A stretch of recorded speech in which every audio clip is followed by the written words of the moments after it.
The broadcast is now starting. All attendees are in listen-only mode. Hello, and welcome to today's webinar by the IQME Safety Centre. My name is Trish Kerin, and I'm the Director of the IQME Safety Centre, and I'll be taking you through this webinar talking about cybersecurity with a view of process safety specifically. But first of all, I do need to make an important disclaimer. The ISC are not experts in cybersecurity, and the information in this presentation is general in nature only. You need to seek expert advice from appropriate people and also make sure that you refer to appropriate standards. And I do have some references at the end of this presentation for where you can look for that information. But the information in this webinar is given in good faith, but without any liability on the part of IQME or the IQME Safety Centre. So as we go through this webinar, you'll be able to ask questions. If you type those into the questions box in your control panel, then I will address those questions at the end, assuming, of course, that they're not technical about cybersecurity, in which case I will refer you off to others to look for that particular information.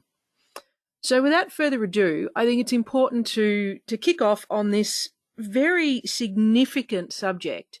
And I think as we start to work through this presentation, you'll start to see why this is such a significant subject to be looking at. So what is the situation? Well, many years ago, Robert S. Mueller III, who was the former FBI director, actually said there are only two types of companies, those who have been hacked and those that will be hacked. But as cybersecurity and the online world has continued to evolve, it's probably more appropriate to slightly expand this particular quote. And in reality, there are probably only two types of companies, those who have been hacked and those that don't know they have been hacked. Now, that's really quite a sobering thought. What do we do in that instance when we are hacked, when all of a sudden you don't have access to your systems or your hardware starts behaving in unusual ways? I'd like to take you through some examples of some cybersecurity issues that have occurred that have either had process safety implications or potential process safety implications. So we'll start by looking at what some of these incidents have been. And I'm going to take you all the way back to the year 2000. And from my understanding, this is actually one of the first cyber hacks that was carried out on a processing facility of any sort. And it actually happened in Queensland in Australia at the Marici sewage plant. And what had occurred was a disgruntled former contractor gained access to the control system at several pumping stations within the network. He managed to do this via remotely by using a radio-controlled system.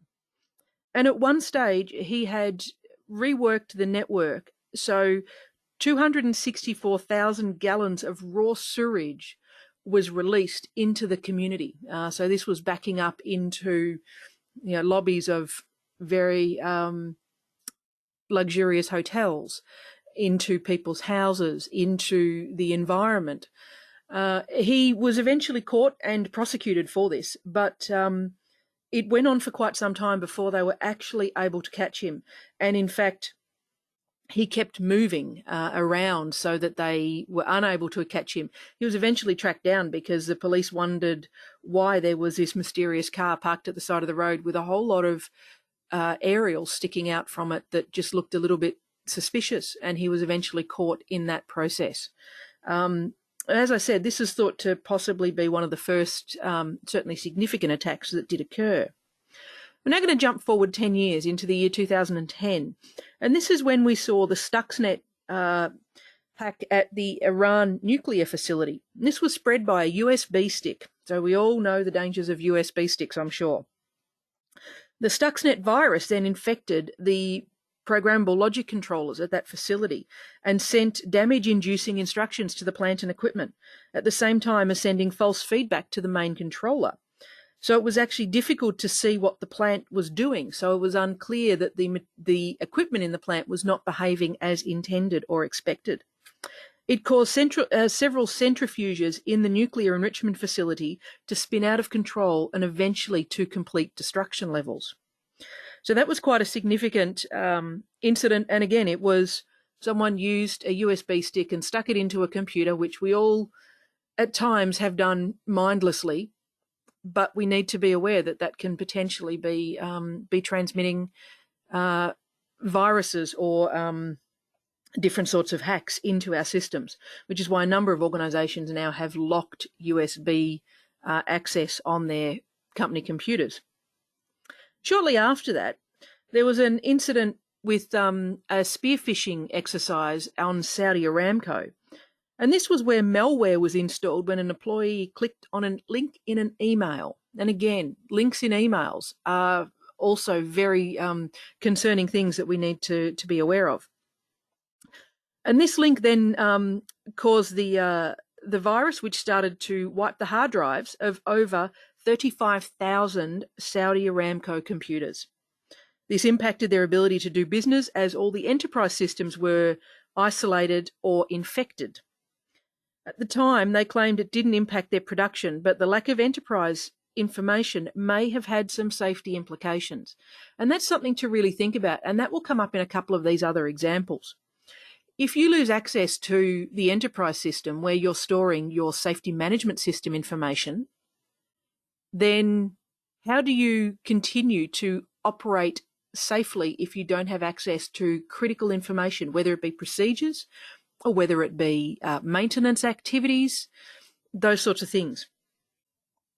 So there's no suggestion that any risk did occur in this instance, but it's an important one to highlight that, think about what could go wrong if you didn't have access to your enterprise management systems.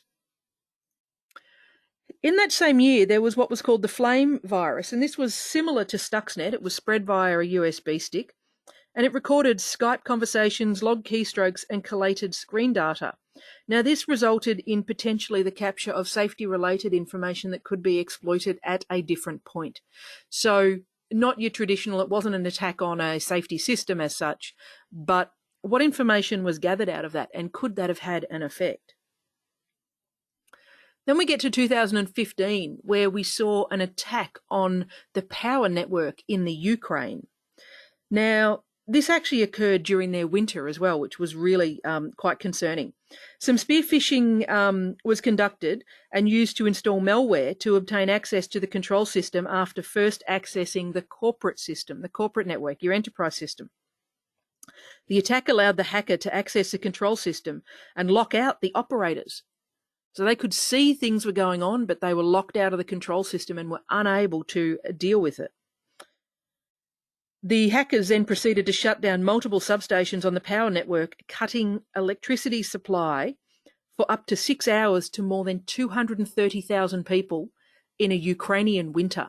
So it's probably quite possible that there were people that suffered quite significantly and potentially even died as a result of no heating being available to them in that particular situation. Now, what's really important or interesting about this particular one is that a similar attack occurred the year later. So again, the network was attacked and shut down for about an hour. So the attack wasn't nearly as long, but it did occur again. So, what was the security at that first point? What had been learned? This is a repeat type incident that we saw in this particular scenario. Now, I'm sure most of you on the webinar have heard of Triconic's safety system. A triple redundant safety system to make sure that you've got the best shutdown systems available in critical situations. They often operate as a last line of defence in preventing a safety incident. Now, Triton malware allowed a hacker to gain remote access to a Triconic's web station. It was discovered when some controllers entered a fail-safe mode and shut down. It was more than likely that the hackers were actually exploring how the system worked when they accidentally tripped out some equipment. So there was no safety impact that did occur, but certainly a very significant safety system had been accessed at that point. Then in 2018, we saw the Shamoon. This was a virus that hit Saipem, an Italian oil and gas services company. It was a variant of the malware that struck Saudi Aramco in 2012 that we talked about, but it overwrote the files with random information. It only impacted the business network, not the control systems. But this may have again had a safety impact if you think about the safety critical data that we have in our business systems, documenting the basis behind why we have set points in certain part or certain levels, those sorts of things. If that data was overwritten and changed, what safety impact could that potentially have is something I think we really need to think about. Again, I'm not suggesting that there was a safety incident that occurred in this, or that safety was compromised, but I think it highlights it's an important one to think about. Then in 2019, Hydro, the Norwegian aluminium company, was struck down. And basically what happened, an employee opened an infected email some months prior to the incident. This allowed the hackers to access and spread some ransomware throughout the network. The attack led to all computer systems being disconnected or infected across the world for the Hydro network. Some facilities continued operations in manual mode, while other sites had to shut down because the virus had spread to the control system of the plant. So this attack spread across some 170 facilities in 40 countries because they were all interconnected. And it's actually a fascinating case study to see how the organisation responded. And basically, they re-established employee communication through WhatsApp and Facebook. And that was how they managed to communicate for this entire time, while they then proceeded to go through and restructure their enterprise management system. Again, this is one of the instances where imagine if you lost access to all of your maintenance data, or if you lost access to your drawings for your facility. It might not have an immediate process safety impact to you, but in even the medium term, it might have a process safety impact for you to think about. And the last one I'm going to talk about is one that was the Mail2 ransomware, and this impacted a company called Toll Logistics, which is a trucking company. And this ransomware terminates multiple processes and services by appending random extensions to the file names. Toll ended up having to shut down their entire network and rely on manual dispatch data only. Now, Toll is a company that transports all sorts of dangerous goods in bulk. So you can see here that there is a potential process safety related issue around manually doing their dispatch data when that was all previously automated. So things like appending the safety data sheets to the load, all those sorts of things had to go into a manual mode. There's also the potential, though, when you're looking at a trucking company, that if the trucking company is also using in-vehicle monitoring systems and tracking the location of their vehicles in real time, is there a potential for a vehicle to have been hijacked in that time because they didn't have access to their enterprise system? So you can see here that when you start to think about the different implications, they're actually quite broad and widespread. Again, there's no suggestion that any of this actually occurred in terms of hijacking of a cargo or anything like that, or that there was a process safety incident as a result. But I think you'll see from these examples that there was certainly the potential for significant process safety impact where it didn't actually occur. So, obviously we saw a significant health impact in this first example of the 2000 incident in Marucci. But this is not an exhaustive list. There is not enough time for an exhaustive list of all the hacks that have been perpetrated around the world, and we just seem to see them happening more and more frequently and more creatively as well. So this is just a simple example to try and show that there's a range of different types of ways that process safety could be impacted through cybersecurity issues. So what does this actually mean for process safety in general?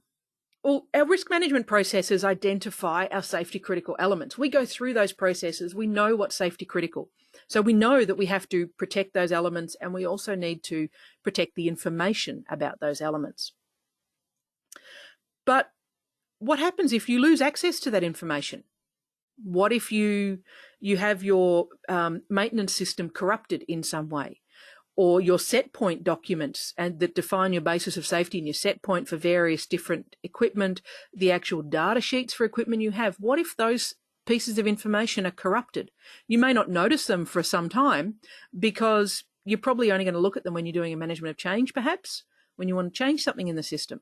So you can see that there can be latent hazards that creep into the system because of this. So can access be gained to your control system as well? So this is also another interesting one. So in the Stuxnet example, in the Ukraine power station, for example, in the Marici, just to name a couple of them, we saw that access was gained directly into the control systems. And that's typically been a lot of the focus that we've looked at from a process safety perspective. But my challenge is, I think we need to take a step back and think about, well, what happens if our information is hacked in some way, or we lose access to that, is corrupted in some way? I think there can potentially be, as I said, these latent hazards sneaking into our systems that we need to understand and be aware of. So I'm going to take you through now some basic information around trying to understand how to look for some of the information that you need. And the first thing to go through, and there is a reference on the bottom of the screen here, and this webinar is being recorded and it will be uploaded onto our YouTube channel. But Telstra in Australia have got a really comprehensive little document around understanding business risk from the cyber perspective. And they talk about what they call their 5 no's. So you need to know the value of your data, know who has access to your data, know where your data is, know who is protecting your data, and know how well your data is protected. Now, they all sound like pretty simple things to consider, but in actual fact, they can be quite complicated when you actually think about it. Oh, sorry, I went the wrong way there. So what can you do in your organization? How do you apply these 5 whys, for example? Well, the first thing is identify what they call your crown jewels. What are the most important things you have, the most important pieces of information that you have to have secure? Understand the risk of that information if you either lose access to it or it becomes corrupted. What is the risk then from a process safety perspective if that occurs to your crown jewels? Monitor and test your system. You really need to have high quality monitoring and testing and challenging of your systems from that IT security perspective, and understand the unintended consequences. So as I said, when we have the situation of how do we deal with managing process safety when we don't know that a set point might have been changed in the documentation, for example, what are the unintended consequences that we could start to see happen here? Now, as process safety people, we're very good at risk assessment. We just need to turn our mind to a little bit different focus on our risk assessments. So how do you identify what your crown jewels are? So in the Telstra 5 whys, they talk about, who has access to them and how can they be accessed. So examples could include, and these are some of the things that I talked about in these incident examples, the control systems, the instrumented systems, equipment you might have with inbuilt data loggers, for example, but importantly as well, your enterprise knowledge management systems. So your maintenance systems, your procedures, your risk assessments, or your data sheets on equipment. Where do you have access? Where do you have this information? Who has access to it? And how does it get accessed? And this is particularly challenging at the moment because we have this other issue right now where so many people are working remotely. And so we're all logging into systems remotely. Are we using VPNs, virtual private networks, for more security in doing that? Or are we just logging in and getting access to our corporate systems? These are really concerning aspects that need to be thought of because at this particular point in time, with so much of the world working remotely, there's even more opportunity for some of these instances to occur where we actually see systems compromised. So if we think about trying to understand your risk, there's a couple of elements here to think about understanding your risk. And one of them is this term called risk velocity. And we don't often talk about the idea of risk velocity in terms of looking at process safety risks, but this is how fast does the risk develop. So if it's a hacking situation, it might well be that the risk velocity is incredibly fast, that once the hackers have gained access, the moment they flick the switch to do whatever they want to do, it's almost instant. Now, we could also have the situation where I talked about one of the incidents earlier, where it's believed that the hackers actually gained access months before. So that had a very slow velocity in terms of when the consequence arrived. But it's how quick do your risks escalate to achieve the consequence that you're actually trying to avoid. So you need to understand what that means. From a maintenance perspective, for example, that might not be an urgent risk if you lose access to the information around how to do the safety critical maintenance on a particular piece of equipment. But over time, that will become more and more critical to you when you don't have that information. But at the particular instance you lose it, it might not be a problem, but it will become a problem. So how quickly do you move to that point? How are your crown jewels vulnerable? What are the issues that you can see that will start to impact the vulnerability of protecting your information and your data?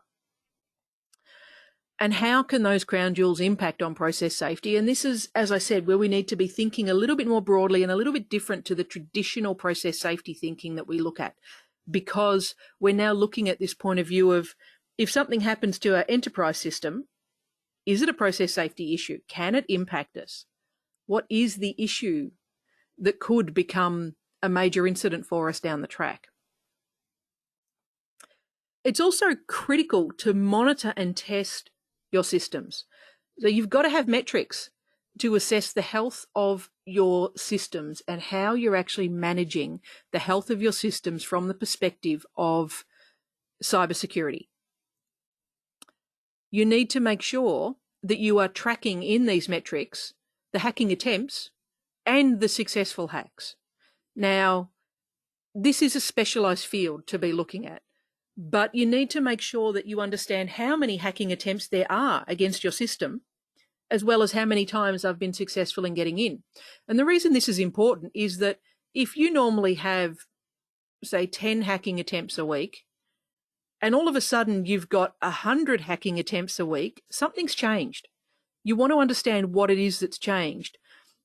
And if you had 10 hacking attempts and one of them got through maybe, does that mean that at 100 hacking attempts, possibly 10 might get through? What is your success rate in defending against attacks as well is important to understand. And you need to do what's called penetration testing. This is actually when you pay people to try and hack you.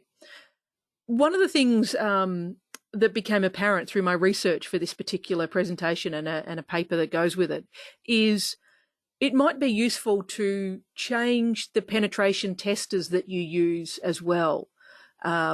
There were some organisations that were finding that they weren't seeing many successful penetrations achieved against their system, and they'd use the same people testing it year in, year out. They changed to a different provider, and all of a sudden there was a whole lot of instances where they were where the hackers managed to get through the system. So you need to make sure, like we do in most safety things, that we don't end up slipping into a normalization of expecting that it's not going to happen, or we just get used to the things that we've always done. We need to make sure we change out for fresh eyes to see what's actually going on and see how we can improve our systems in that way. In terms of understanding the unintended consequences, okay, if your system is too hard to follow, it will be bypassed. This is human nature. This will happen. So, for example, I have heard of an instance where an organisation had created such a significant process to work through to be able to instrument new pieces of equipment that it just got too hard to go through the whole process. So when contractors were having to deal with putting in new pieces of equipment, they just put Wi-Fi routers on them and were then able to call into the network or call into that particular piece of equipment and control it remotely. But it hadn't gone through the checking process in the organisation, and it wasn't going through the appropriate processes that were being managed from a cybersecurity perspective for the whole organisation. if it's too hard to install a piece of equipment and have it comply with the requirements you're putting on it from a data perspective, chances are someone's going to find a way around it, because that's human nature. If we need to get the job done, we'll get the job done. If that means I've got to bypass the system's probably going to be bypassed. So that's an example of the unintended consequences that you really need to start to think about it. Okay, so in terms of some concluding thoughts about cybersecurity, it's a complex specialty area. You need to support its business implementation. You need to make sure you monitor the performance of the system, and you need to highlight internally to your organisation the process safety implications, because sometimes the people that are in charge of managing the cybersecurity of the organisation may not understand the value of your crown jewels. They're focusing on the value of the crown jewels that they're aware of from their perspective, which may be different to the crown jewels that you think you have from a process safety perspective. So this is an example where different parts of the organisation need to work together to make sure that everybody understands what is the actual impact of a potential cybersecurity attack on the process safety of your facilities. So that was really all I was going to run through today. As I said, I'm not an expert in cybersecurity, but I have done a little bit of research in trying to understand some of the implications. So I will not be able to answer questions for you on details about, how do I manage the demilitarized zone between two different servers? I'm sorry, I can't help you, and I don't even know whether I said that right. But it's around, some of the broader process safety implications on that. In terms of further information that you may want to find, we do have a briefing paper that will be loaded up onto our website shortly that talks in a little bit more detail about this presentation. There is some really interesting information on the HSE's website in the UK. There's also a great article that was written in the Chemical Engineer that's available as well. The Chemical Industries Association have also written an article that appeared in our Loss Prevention Bulletin, and importantly, there is a whole series of IEC standards that deal with these particular issues, and these are the standards that you really should be working to. In particular, IEC 62443 series of standards is a really important one. So I'll leave that up there while I start to go through some of the questions. So someone has asked, can cyber be an IE, a trigger for an MAH, a major accident event, or just a threat to the safety management system? It can be both. So in terms of, as I said, if you look at the Ukrainian power station incident, for example, the hackers actually had control of the system. They chose to shut it down.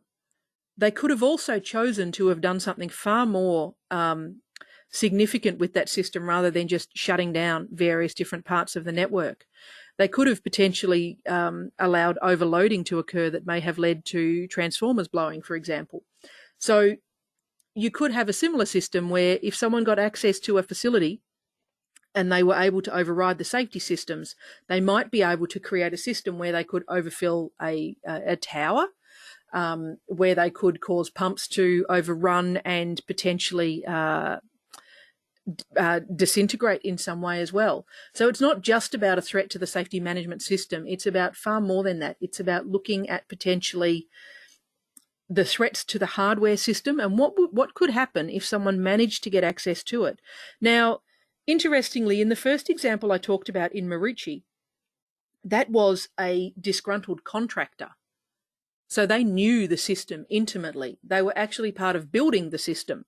Turns out they'd applied for a full-time job with the Shire, who was in charge of running that plant, and they didn't get the job. So they were quite disgruntled about not getting the job, so they thought they would attack the system. And they knew how to attack the system, which was the issue as well. Sometimes the attacks will come from within in that way. There is some thought potentially that the Ukrainian attack may have been a state-based attack, as with Stuxnet as well. So in those instances, you can certainly believe that the people that are attacking have a lot of knowledge about what they're doing, and they may be able to then cause all sorts of different issues that normally your operators are managing systems to keep everything in control and everything working within an operating envelope. But if someone starts to do something outside of that operating envelope, you could have quite an issue.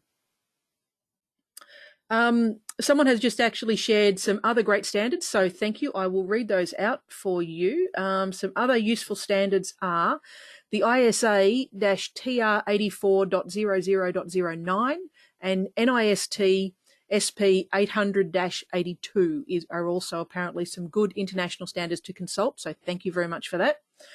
How do you implement the IEC 61511 requirements to incorporate cybersecurity risks within process safety assessments such as SIL analysis? So this is really about trying to understand, again, when you're looking at SIL analysis, is what are your situations that could occur? What are the consequences? What are the hazards that are driving those consequences? What is the likelihood? And looking at understanding those different components can start to lead you towards the SIL assessment.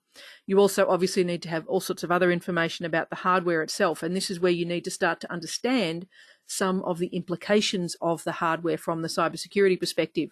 So in that instance, I would actually recommend that you take a look at ISE 62443 to see what you need to deal with in terms of the cybersecurity reliability aspects to feed into things like the SIL analysis.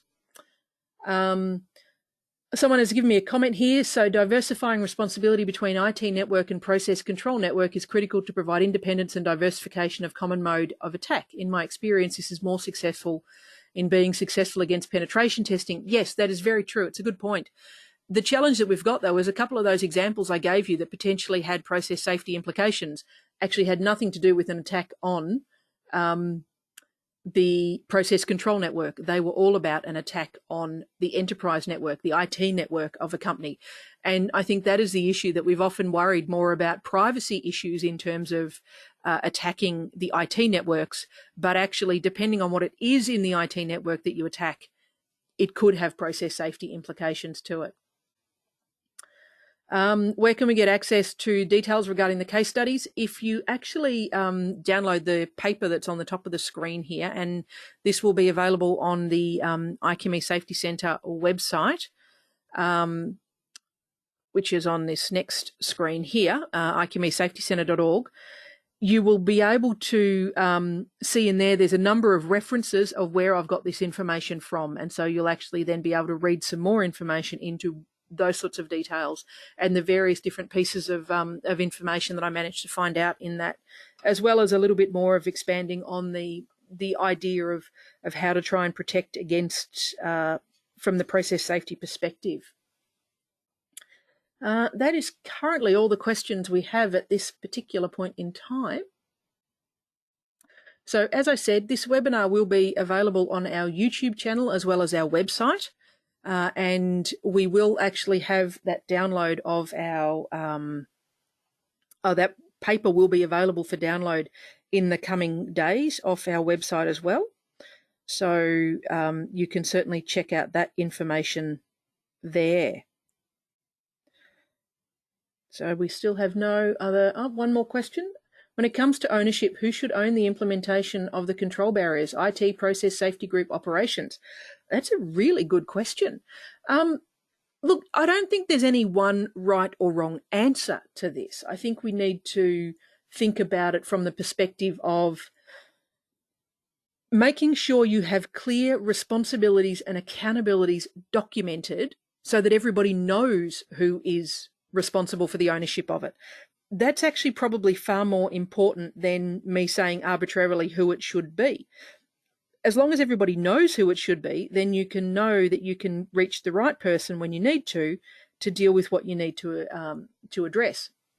So I would suggest it's far more about having clear accountability and responsibility documented than having an arbitrary decision as to who it should be.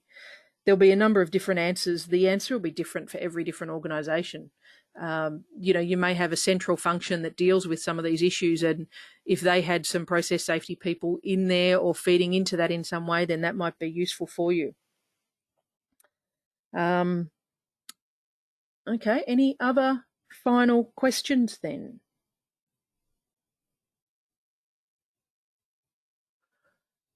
No?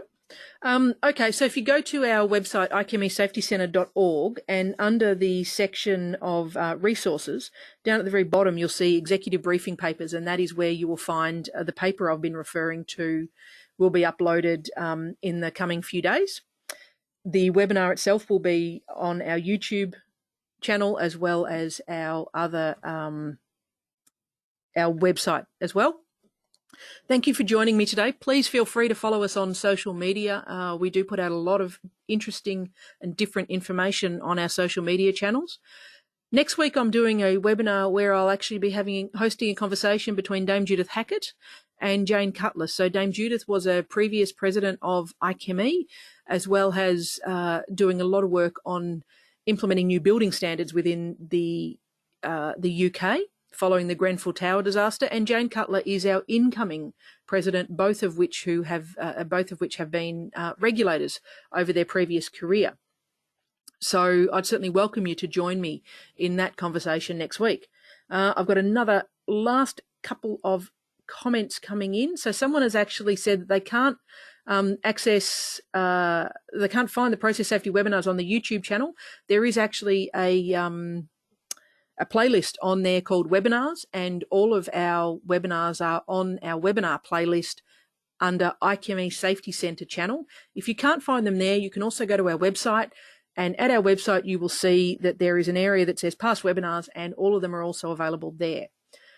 Someone has asked, when it comes to penetration testing, would a normal pen test company have the expertise to deal with the process systems, or will we need to approach a process safety company specifically? I think you need to be looking at collaboration in this instance, and you may need to be looking at bringing in different people to assist each other possibly. You'll find that the penetration testers are very good at being able to get into the systems.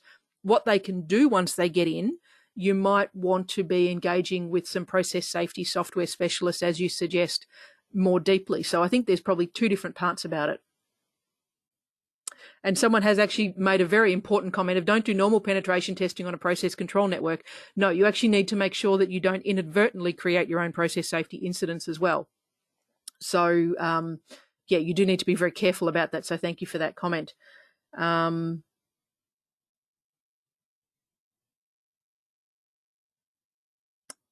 The website shows Apollo IT solution for the link below. I'm not sure what link that is.